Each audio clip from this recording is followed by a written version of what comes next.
Assalamualaikum warahmatullahi wabarakatuh.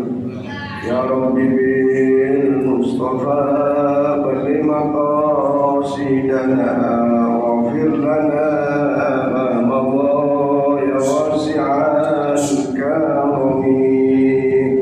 Ya Rabbi bil Mustafa balli maqasidana waghfir lana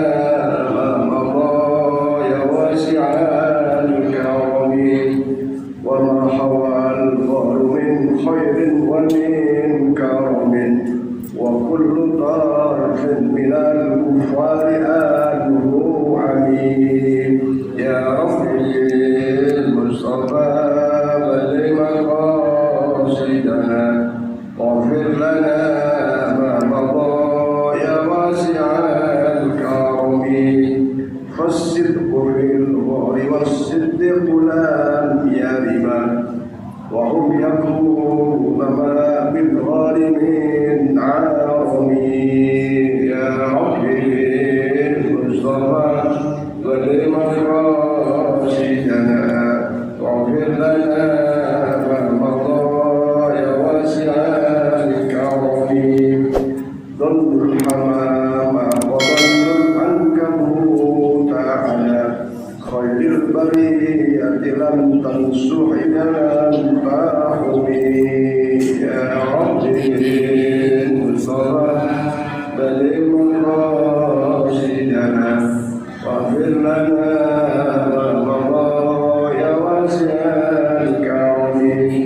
وقاية الله أخذت عن مضاعفة من الدروع وعن عال من الأطم. يا ربي بالمصطفى بلغ مقاصدنا واغفر لنا ما مضى يا واسع الكرم. اللهم صل وسلم وبارك عليه وعلى آله. أعوذ بالله من الشيطان الرجيم. بسم الله الرحمن الرحيم. الحمد لله رب العالمين وبه نستعين على أمور الدنيا والدين والصلاة والسلام على أشرف الأنبياء والمرسلين سيدنا وحبيبنا وسيدنا ومولانا محمد صلى الله عليه وسلم أجمعين. قال الله تعالى سبحانك لا علم لنا إلا ما علمتنا إنك أنت العليم الحكيم. رب اشرح لي صدري ويسر لي أمري واحلل عقدة من لساني يفقهوا قولي. قال المصنف رحمه الله تعالى به ونفعنا به وبعلومه في الدارين آمين. Para jamaah sekalian, mari kita senantiasa jadi bersyukur kepada Allah Subhanahu wa taala atas berbagai nikmat-Nya, rahmat, hidayah, inayah yang Allah berikan kepada kita. Di antaranya adalah nikmat kita diberi kekuatan untuk istiqomah dalam beribadah kepada Allah Subhanahu wa taala, baik ibadah wajib maupun ibadah sunnah, baik ibadah jasadiyah maupun ibadah maliyah kita. Mudah-mudahan berbagai amalia ibadah kita senantiasa diterima oleh Allah Subhanahu wa taala dan mengantarkan kita kepada rahmat dan ridhonya, dan dengan rahmat dan ridhonya itu insyaallah kita akan dibalas dengan balasan surganya Allah Subhanahu wa taala setelah wafat kita, diberi kebahagiaan kehidupan kita baik di dunia lebih lagi akhirat. Mudah-mudahan berbagai urusan kita, urusan dunia, lebih lagi urusan dunia yang biasa beri kemudahan oleh Allah Subhanahu wa taala, barokah harta kita, barokah keluarga kita, barokah anak kita. Mudah-mudahan semuanya akan ada kebaikan nanti yang berbalas. Para jemaah sekalian, pada pengajian malam ini kembali kita melanjutkan dari kitab Bisyarri Ummati Muhammadin Sallallahu Alaihi Wasallam, yaitu keutamaan umat Muhammad Sallallahu Alaihi Wasallam. Di sini sampai kepada bab keutamaan orang-orang yang mau duduk setelah sholat jamaah subuh dan juga jamaah asar. Qala Rasulullah Sallallahu Alaihi Wasallam, hadis ini diriwayatkan oleh Imam At-Tabrani dari Abdullah bin Ghabir. Beliau mendapatkan cerita dari Umamah dan Abbah bin Abdullah radhiyallahu anhu. Rasulullah sallallahu alaihi wasallam bersabda, "Man shalla salat as-subhi fi jama'atin thumma thabata hatta yusabbiha lillah subhatan duha kana lahu ka'ajri hajjin wa mu'tamirin taman wa hajjatun wa umratun." Ya, hadis ini saya sering sampaikan bahwa keutamaan orang yang sholat subuh berjamaah, kemudian dia duduk di tempatnya sampai waktu syuruk, sampai waktu duha, kemudian melakukan sholat 2 rakaat, maka keajri hajjin wa mu'tamirin, dia akan memperoleh pahala ibadah haji dan umrah yang sempurna, insyaallah. Padahal antara subuh dan waktu syuruk itu tak lama, sekitar 45 menit, 45 atau 50 menit. Tapi fadilahnya sangat besar manakala kita amalkan itu. Dan alhamdulillah kita setiap hari Ahad ada kegiatan kuliah subuh, kita ikuti, maka insyaallah seperti itu fadilahnya. Bahwa diriwayatkan duduk di tempat sholat setelah sholat subuh dengan berjamaah hingga matahari terbit, ia akan memperoleh pahala yang tak pernah dengar besarnya pahala itu. Artinya belum pernah ada bisikan hati tentang betapa besarnya pahala itu, karena saking besarnya. Maka pahala itu seperti memerdekakan 4 orang hamba sahaya atau mendermakan, yaitu 12.000 kuda di dalam perang fisabilillah, 12.000 unta di dalam perang fisabilillah. Sangat besar. Dari sahabat Anas radhiyallahu anhu, Rasulullah bersabda, "La'an aq'uda ma'a qawmin yadhkuruna Allah ta'ala min salatil ghadati hatta tadlu asy-syamsu ahabbu ilayya min an u'tiqa arba'atan min waladi Ismail wal an aq'uda ma'a qawmin yadhkuruna Allah fi salatil asri ila an tahruba asy-syamsu ahabbu ilayya min an u'tiqa arba'atan." Qala fil mawdi'aini habbu ila man an u'tiqa arba'atan min walad Ismail diyatu kulli wahidin minhum 12,000. Hadis diriwayatkan oleh Imam Abu Dunya dan Imam Abu Dawud dan juga Imam Abu Ya'la, bahwa sesungguhnya duduk bersama sekelompok kaum yang berzikir kepada Allah sejak sholat subuh. Ya, kembali lagi dimulai dari sholat jamaah subuh, ya, hatta tadlu asy-syamsu, sampai terbitnya matahari, maka ahabbu ilayya, Allah lebih suka hal yang demikian itu, min an u'tiqa arba'ata min waladi Ismail, lebih baik daripada memerdekakan hamba saya dari keturunan Ismail. Ya. Kemudian wal an aquda ma'a qaumin, dan sungguh duduk bersama sekelompok kaum yang berzikir. Artinya ini berjamaah, Duduknya tidak duduk sendiri, tapi duduknya bersama-sama. Min qaumin, satu kelompok, kemudian berzikir kepada Allah setelah sholat asar, ila an taghruba syamsu, sampai terbenamnya matahari. Ya, kalau tadi terbitnya matahari setelah sholat subuh, sekarang ila an taghruba syamsu, sampai dari sholat asar sampai tenggelamnya matahari. Min an u'tika arba'atan, maka itu lebih baik daripada memerdekakan 4 orang hamba saya, atau memberikan dan mendermakan 12.000 unta dalam perang fisabilillah.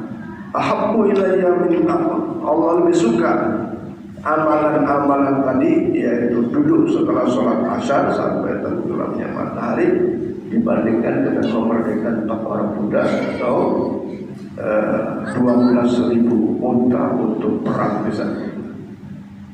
Maka sangat luar biasa. Hanya persoalannya kalau duduknya habis asar, mungkin bagi kita yang kerja susah. Tapi kalau duduk habis sholat subuh berjamaah, lebih mudah untuk dikerjakan dan fadilahnya sangat-sangat besar di sisi Allah Subhanahu wa Ta'ala. Pekerjaan yang mudah, tapi ganjarannya sangat besar. Untuk itu marilah saya dan kita semua setidaknya seminggu sekali, ya, ikuti kuliah subuh sampai waktu syuruk, diikuti diakhiri dengan sholat sunnah 2 rakaat. Maka di satu sisi kita mendapatkan pahala seperti haji dan umroh yang sempurna. Di sisi lain Allah lebih suka amalan itu dibandingkan dengan memerdekakan 4 orang budak atau mendermakan 12.000 unta di dalam fisabilillah. Nah, mungkin kita mampu mendermakan 12.000 unta. Kalau katakanlah sepadan dengan sapi, 12.000 sapi sedekah sebanyak itu, mana mungkin ya? Berapa sekarang harga sapi? Kalau satu sapi 20 juta, kali 12.000 sulit bisa dilakukan ya. Tetapi Allah beri ganjaran sebanyak itu bagi orang yang ba'da sholat subuh kemudian duduk berzikir, atau ba'da asar duduk berzikir sehingga sampai terbenam matahari atau terbit matahari, maka itu pahalanya sangat besar. Kemudian para jamaah sekalian, di antara lain keutamaan duduk di tempat untuk berzikir itu adalah, nah ini dalil yang membolehkan kita zikir berjamaah. Ya, zikir berdasar di antara dalil yang membolehkan kita zikir berjamaah ba'da sholat. Ini hadis diriwayatkan oleh Imam Ahmad, Abu Dawud dan Qala Rasulullah sallallahu alaihi wasallam, man qa'ada fi sholati qina yansarifu min sholati subhi hatta yusabbiha rak'atay duha la yaqulu illa khairan ghufirat lahu khatayahu wa in kanat aktsara min zabadil bahr.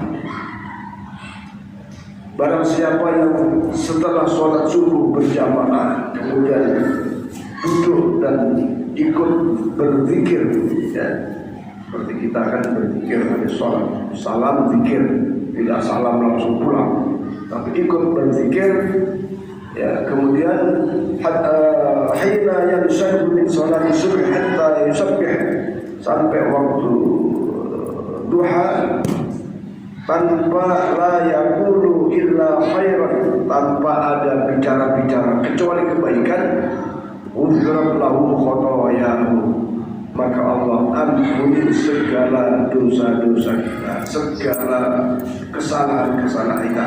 Wa in kanat aktsara min zabadil bahri, walaupun dosa kita itu sebanyak buih di lautan, sebanyak buih di lautan.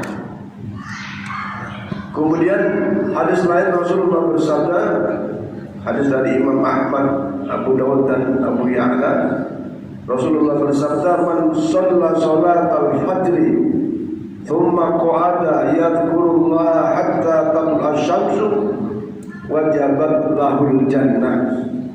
Barang siapa yang duduk di tempat sholat subuh berjamaah itu untuk zikir kepada Allah Subhanahu wa taala sampai terbitnya matahari, maka wajabat lahul jannah, ia berhak mendapatkan balasan surganya Allah Subhanahu wa taala.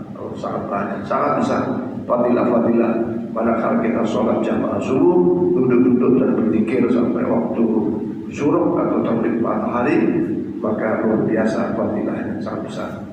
Tapi ini tidak disebutkan sholat syuruknya, tetapi barang siapa yang sholat berjamaah subuh faqa'ada, kemudian dia duduk, dalam duduknya itu untuk berzikir kepada Allah Subhanahu wa taala sampai terbitnya matahari, maka wajabat lahul jannah, berhak ia mendapatkan balasan surga Allah Subhanahu wa taala.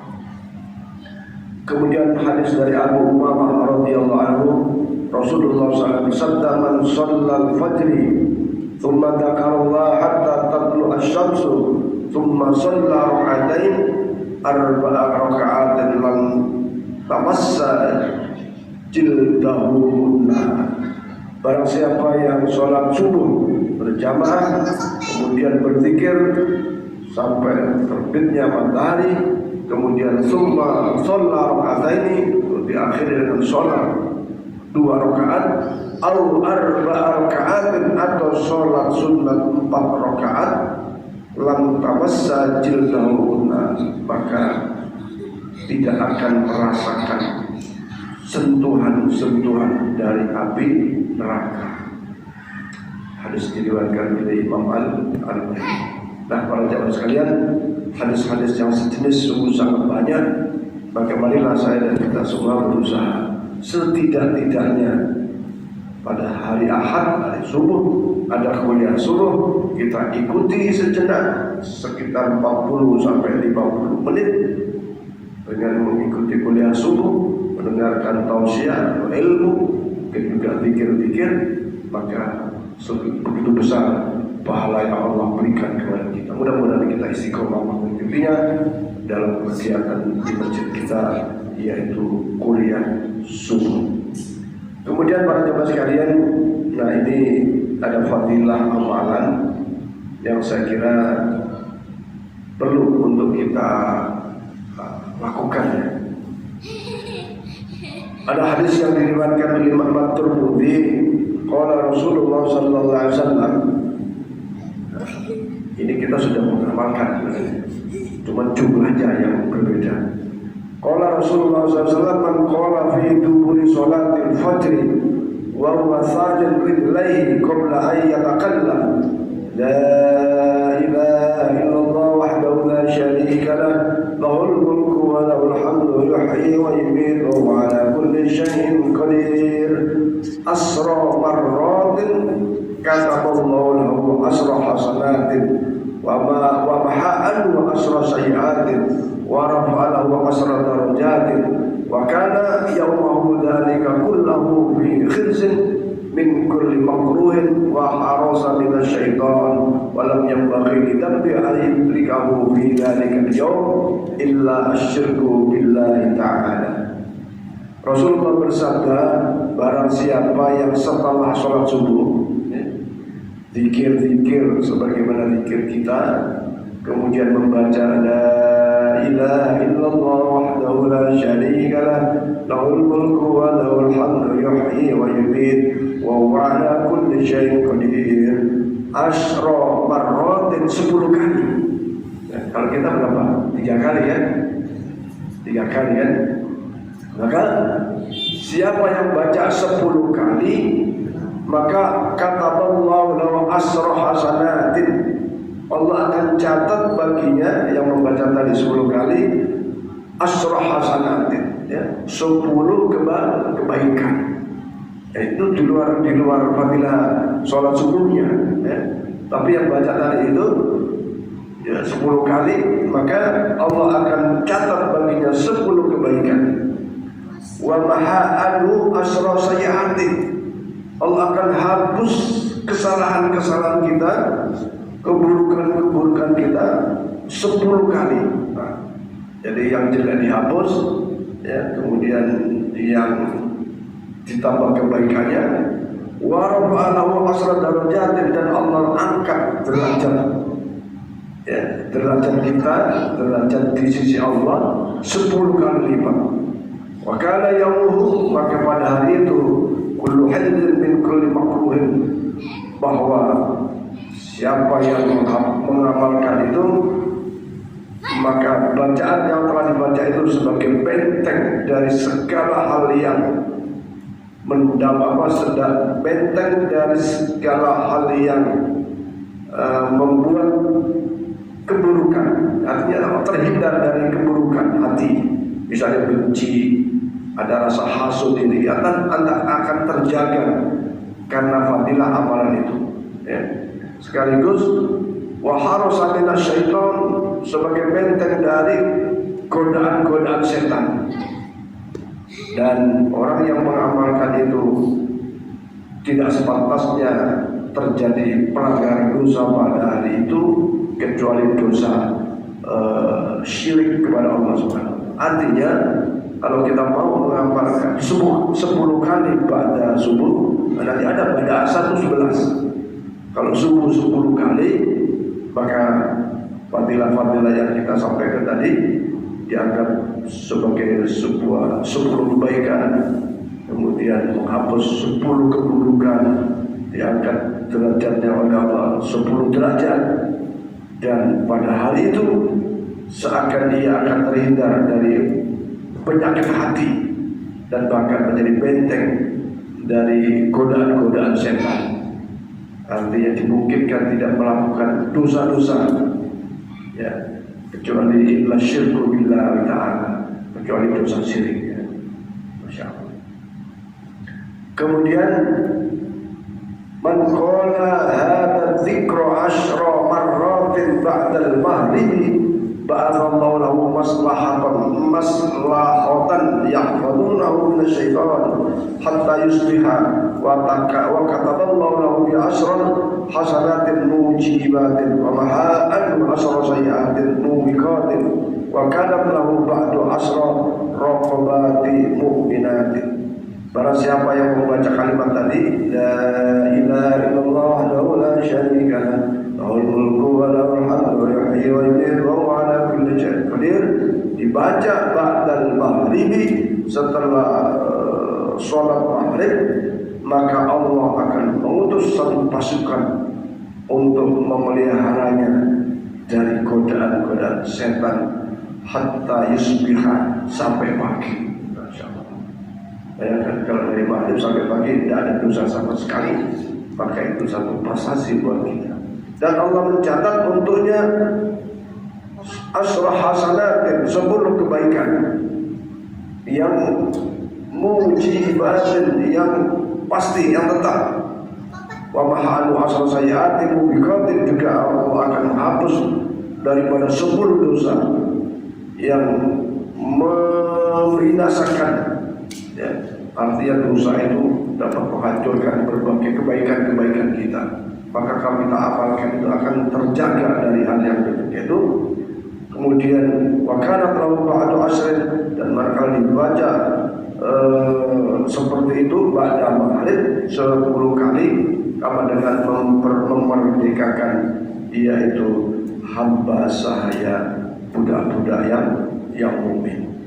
Wa fi riwayatin bi ziyadati biyadikal khair, ada riwayat lain ditambah, ya, misalnya la ilaha illallah la syarika lahu lahul mulku wa lahul hamdu wa ala kulli syai'in qadir biyadikal khair. Ada riwayat tambahan seperti itu.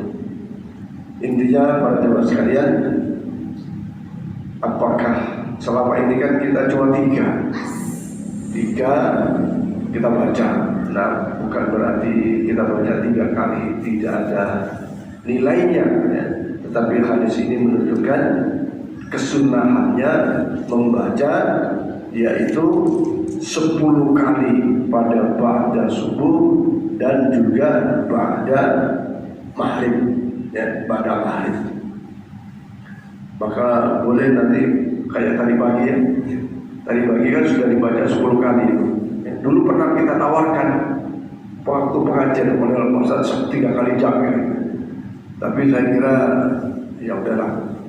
Kita ini kan selalu berupaya untuk menambah berat timbangan amal kebaikan kita. Ya, jadi nanti Pak Tohir atau saya, Pak Rusul, Pak Rodi, Pak Mahara, Pak Haji Mahani, Pak Sutowo, ya, mulai kapan kita baca 10 supaya nilainya bisa lebih besar.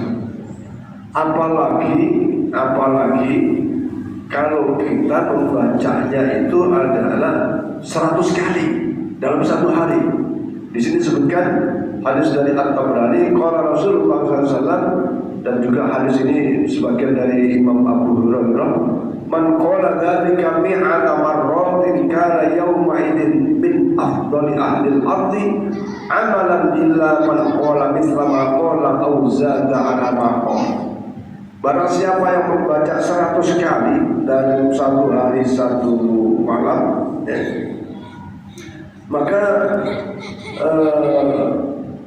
ia akan mendapatkan beberapa fadilah, setidaknya 7 hal.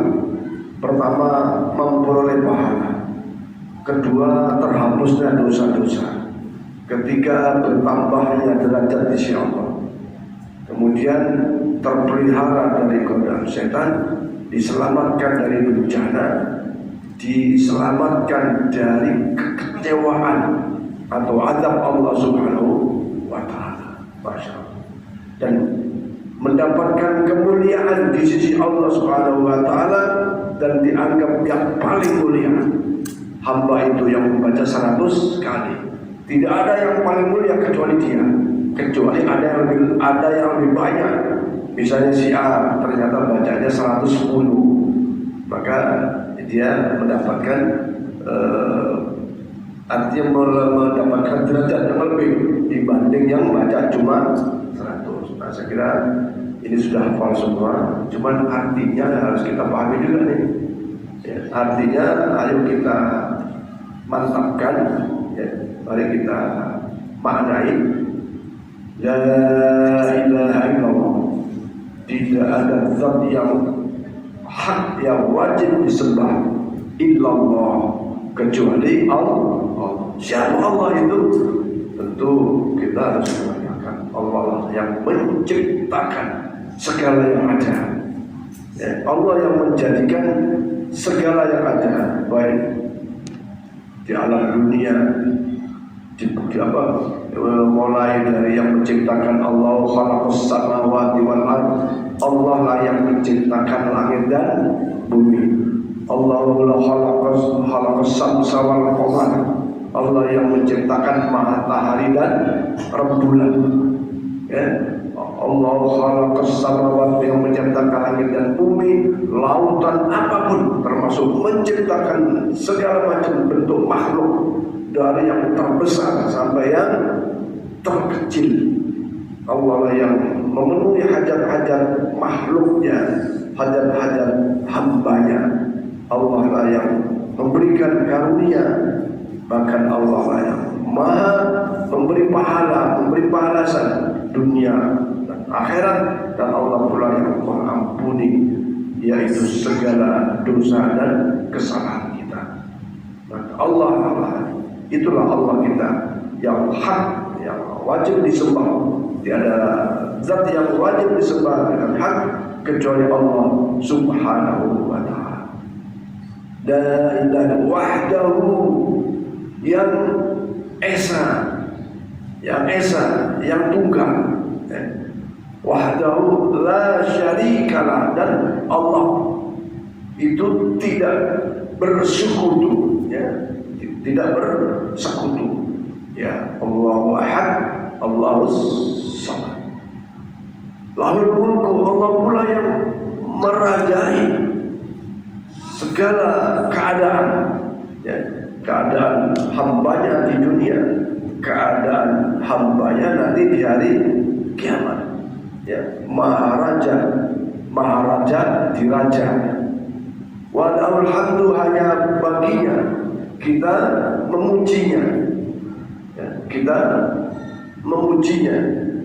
Kemudian apa namanya, yuhyi, Allah dan yang maha menghidupkan apa saja, ya, menghidupkan apa saja, bukan saja menghidupkan tetapi memberi fasilitas kehidupan bagi seluruh makhluknya, dari manusia apapun sampai binatang melata, binatang yang nampak, binatang yang tidak nampak, binatang yang ada di dalam tanah. Ya kadang-kadang ada juga tuh, ada binatang dalam tanah tapi hidup. Bahkan ada binatang dalam pohon itu hidup, ya kan? Binatang bisa melobangi pohon kelapa, pohon apa saja. Padahal manusia kalau tanpa alat belum tentu, ya. Tapi dia dengan sumutnya itu bisa berubah, itu masya Allah. Ya, cacing hidup di dalam tanah. Ini semua yuhyi, Allah yang menghidupkan, dan Allah pula yang memenuhi hajat makhluk-makhluk yang hidup itu, termasuk tanaman, tumbuh-tumbuhan itu semua. Wa yumin, dan Allah pun maha mematikan apa saja yang hidup. Yang mati bisa dihidupkan. Kemudian Allah yuhyi wa yumin, mematikan segala yang hidup. Bagi hambanya mematikan dengan berbagai balasan-balasan ganjarannya. Ada neraka, ada surga, ada kenikmatan kubur, ada siksa, itu semua yuhyi wa yumin. Allah pun memberi balasan-balasan ketika hambanya itu, ketika makhluknya itu dimatikan oleh Allah Subhanahu wa ta'ala. Wa huwa ala kulli syai'in qadir, dan Allah yang berkuasa atas segala sesuatu. Ya kalau tadi ada tambahan biyadikal khair, di tanganlah, di dalam kekuasaannya lah semua kebaikan. Nah kalau kita malam sholat haid, sholat taubat atau sholat tahajud itu kita renungi itu, la ilaha illallah, tidak ada zat yang hak disembah kecuali Engkau ya Allah. Wahdahu, Engkau yang esa, Engkau yang tunggal, la syarika, tidak ada sekutu bagimu ya Allah. Lahul mulku, bagimu seluruh kekuasaan, seluruh kerajaan. Maka Allah Akbar kan, Allah Maha segala-galanya. Walahul hamdu, hanya kepadamu, hanya bagimu lah segala pujian. Nah, kalau kita belum pantas dipuji, jadi sanjung oleh sebagian, boleh saja sanjungan dunia, tapi yang pantas dipuji adalah Allah Subhanahu. Yuhyi, Allah yang menghidupkan kami dengan berbagai macam karunia-Nya, rezekinya Allah itu. Ya. Allah yang menghidupkan segala apa yang ada, yang segala yang hidup, baik di dunia, di langit, di dalam lautan, di mana saja. Yuhyi, Allah yang menghidupkan dengan berbagai kebutuhan kehidupan makhluknya. Ya. Kemudian wa yumiit, Allah pula yang mematikan kita. Tidak hanya mematikan, tetapi juga memberikan balasan-balasan. Yang baik dibalas dengan kebaikan, yang buruk ya diganjar dengan azab atau wa huwa ala kulli syai'in qadir. Sesungguhnya apapun Allah itu Maha Kuasa. Biyadikal khair, semuanya ada di dalam kekuasaannya. Kebaikan-kebaikan pun ada di dalam kekuasaannya. Kemudian ke depan kita ya mungkin mulai Isya ini baca 10 ya, sehingga mudah-mudahan fadilah-fadilah ini kita bisa. Saya kira demikian teman-teman sekalian, sudah mau bisa, nanti kita akan lanjutkan. Kalau ada yang ingin ditanyakan, mungkin Pak Hasan, ada tanya Pak Hasan?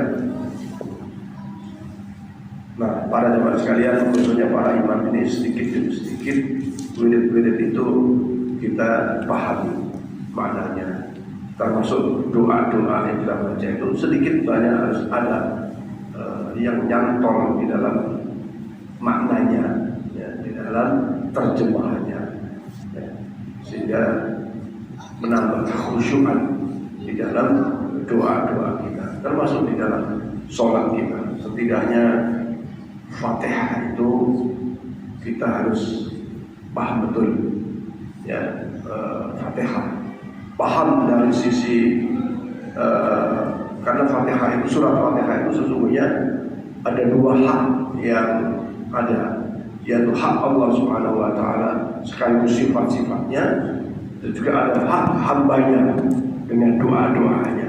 Ya kan, gimana itu? Ya. Maka coba kita paham.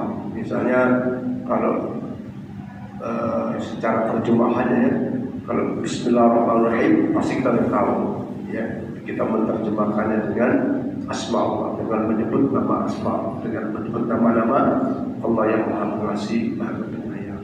Siapa yang dimaksud penyayang, siapa yang disebut pengasih. Ar-Rahman itu apa yang dimaksud, Ar-Rahim itu apa yang dimaksud kan gitu. Kemudian Alhamdulillah Rabbil Alamin, segala puji hanya milik Allah Subhanahu wa Ta'ala yang menguasai alam semesta, dunia dan akhirat. Ar-Rahmanur Rahim ini juga sifat Allah. Sifat Allah boleh disebut, yaitu sifat Rahman, sifat Rahim Allah Subhanahu wa Ta'ala. Sebagian berpendapat sifat Rahman Allah itu memang diberikan kepada seluruh makhluk-makhluknya, yang taat maupun yang tidak taat, termasuk bukan saja makhluk manusia tapi seluruh ciptaan-ciptaan. Tapi Ar-Rahim ini sebagian berpendapat hanya diberikan kepada orang yang beriman kepada Allah Subhanahu wa Ta'ala, hanya orang yang beriman kepada Allah Subhanahu wa Ta'ala. Dan Rahim ini juga sampai akhirat, sampai akhirat. Kalau kita sebagai manusia punya sifat kasih sayang kepada seluruh ciptaan Allah, maka luar biasa, luar biasa. Malik Yaumiddin ya sama tadi, menguasai ya, menguasai hari kiamat, hari pembalasan ya. Itu dalam terjemahan beberapa kitab tafsir seperti itu, Jalalain maupun termasuk terjemahan Departemen Agama ya. Malik Yaumiddin, Allah yang menguasai alam semesta dan menguasai hari kiamat, hari yang dipanggil. Kemudian iyyaka na'budu wa iyyaka nasta'in, hak hamba, hak hamba Allah. Iyyaka, hanya kepadamu ya Allah, na'budu, kita beribadah, wa iyyaka nasta'in, dan hanya kepadamu ya Allah kita minta pertolongan. Ihdinas siratal mustaqim, ya Allah tunjukkan kami ke jalan yang lurus ya, yaitu dinul Islam ya. Lurus di sini ya, tidak bengkok. Artinya kalau kita jadi ahli sholat itu ada hubungannya dengan Allah, tapi lurus juga hubungan sesama manusia. Artinya punya budi pekerti yang baik, punya akhlak yang baik, baik kepada Allah maupun baik kepada sesamanya. Iya kan, ihdinas siratal mustaqim, tunjukkan pada jalan yang benar, jalan yang lurus, benar menurut Allah dan juga baik menurut sesama. Siratal ladzina an'amta 'alaihim, nah ini penjelasan maksud siratal mustaqim itu apa? Siratal ladzina an'amta 'alaihim, yaitu jalannya orang-orang yang telah Engkau beri nikmat ya. Ini disebutkan para anbiya, para sahabat-sahabat Nabi, ini semua orang apa namanya, alladzina an'amta 'alaihim, yang telah diberi nikmat-nikmat kebenaran dari Allah Subhanahu wa Ta'ala. Ghairil maghdub, bukan jalan orang-orang yang Engkau murkai. Siapa yang dimurkai? Ya tentu seperti kita tahu, jalan-jalannya orang yang tidak beriman ya, tidak beriman. Ada Abu Lahab, ada Abu Jahal dan seterusnya. Ghairil maghdubi 'alaihim waladdallin, dan bukan jalan orang yang menganiaya dirinya sendiri atau jalan orang yang menganiaya orang lain, orang zalim ya. Maka Fatihah ayo kita pahami maknanya sehingga menambah kekhusyuan kita. Saya kira demikian. Wallahu a'lam bishawab. Al-Fatihah. A'udzu billahi minasyaitonir rajim. Amin. Ar-Rahmanir Rahim. Iyyaka na'budu wa siratal mustaqim, siratal ladzina an'amta 'alaihim. Bismillahirrahmanirrahim. Alhamdulillah, sallallahu alaihi wa Muhammad wa ala sayyidina Muhammad. Allahumma ighfir lana dhunubana wa li walidayna warhamhum kama rabbayana shaghira. Allahumma rabbana zidna 'ilman nafi'an wa 'amalan صالحا متقبلا رزقا واسعا مباركا حلالا طيبا ربنا آتنا في الدنيا حسنة وفي الآخرة حسنة وقنا عذاب النار walhamdulillah rabbil alamin. Demikian berkaitan bermanfaat dan Allah wa ajma'in ila liqa assalamah wallahu fi ila al-qamit. Assalamualaikum warahmatullahi wabarakatuh.